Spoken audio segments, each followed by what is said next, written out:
आजमगढ़ देश के महान विभूति राणा सांगा की जयंती महाराणा जनता पार्टी की ओर से कुंवर सिंह उद्यान में सादगी के साथ मनाई गई। सभी ने उनके चित्र पर पुष्पांजलि अर्पित कर उन्हें नमन किया और उनके व्यक्तित्व पर चर्चा किया। इसके बाद राष्ट्रपति को ज्ञापन प्रेषित कर कलेक्ट्रेट चौराहे पर सपा के राज्यसभा सांसद रामजी लाल सुमन का प्रतीकात्मक पुतला दहन कर जमकर नारेबाजी की गई। इस दौरान महाराणा जनता पार्टी के राष्ट्रीय अध्यक्ष ठाकुर शशि प्रकाश सिंह मुन्ना ने कहा कि राष्ट्रहित की बात करने वाली विश्व की सबसे बड़ी पार्टी को अब तक के देश के वीर पुत्र राणा सांगा को भारत रत्न से सम्मानित कर देना चाहिए था, लेकिन भाजपा राष्ट्रवाद की बात करती है, लेकिन राष्ट्र के लिए प्राण न्यौछावर करने वाले को सम्मानित करने से गुरेज करती है। इसलिए हमारी पार्टी राष्ट्रपति से मांग करती है कि शीघ्र ही राणा सांगा और उनके जैसे सभी शूरवीरों को भारत के सर्वोच्च सम्मान से सम्मानित कर देश के गौरव की रक्षा करें। जिलाध्यक्ष पवन सिंह ने कहा कि प्राचीन राजपूत नायक राणा सांगा ने 120 सरदारों के साथ राजपूत संघ की एक विशाल सेना का नेतृत्व किया, जिसके पास 80,000 युद्ध के घोड़े और 500 युद्ध हाथी थे।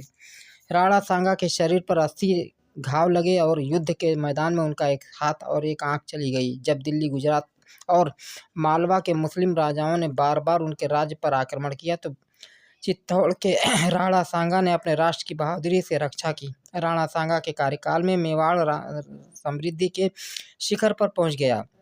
इस दौरान वीर राणा सांगा के अपमान करने वाले समाजवादी पार्टी के सांसद रामजी लाल सुमन को राज्यसभा सांसद की सदस्यता को तुरंत रद्द कर उनके खिलाफ राष्ट्रद्रोह का मुकदमा कायम करने की मांग की गई। इस अवसर पर विवेक सिंह प्रदेश अध्यक्ष, उमेश दास जी, संतोष सिंह, कन्हैया पांडे, रतन सिंह, मोनू सिंह, सुमन सिंह, MP सिंह, बिट्टू, आकाश आजाद, छोटू, प्रियांशु, अजीत आदि लोग उपस्थित थे। आजमगढ़ से पंकज कुमार पाठक की खास रिपोर्ट।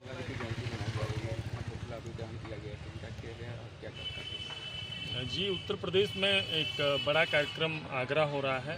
ज़्यादातर हमारे साथी आजमगढ़ से उस कार्यक्रम में गए हैं। किन्हीं कारणवश हम जो लोग नहीं जा पाए हैं, हम सभी लोग इकट्ठा होकर आज हम सब के लिए सौभाग्य की बात है कि हमारे इस देश के गौरव महापुरुष महाराणा सांगा जी की जयंती है और इस अवसर पर हम सभी साथी इकट्ठा होकर उनको श्रद्धांजलि दिए हैं और उनके जीवन पर हम लोग चर्चा किए हैं। और आज ये तय किया गया है कि हमारे देश के महापुरुषों के खिलाफ या उनके स्वाभिमान और सम्मान को जो ठेस पहुंचाएगा, उससे हम लोगों की लड़ाई आजीवन रहेगी। जैसे सुमन लाल जी का आज पुतला फूका गया है और ऐसे गद्दारों का हमेशा विरोध किया जाएगा, ऐसे महापुरुषों की हमेशा पूजा की जाएगी, उनका सम्मान किया जाएगा। भारत सरकार को दिया गया है और इनको मरणोपरांत भारत रत्न की मांग की गई है। जैसे हाल ही में भारत सरकार ने देश के तमाम लोगों को मरणोपरांत भारत रत्न दिया है, इस तरह से मांग हम लोगों की है कि राणा सांगा को भी इस देश में उन्होंने जो कुर्बानी दी है, ऐसे महापुरुष को भी वह सम्मान मिलना चाहिए जो अब तक नहीं मिला है।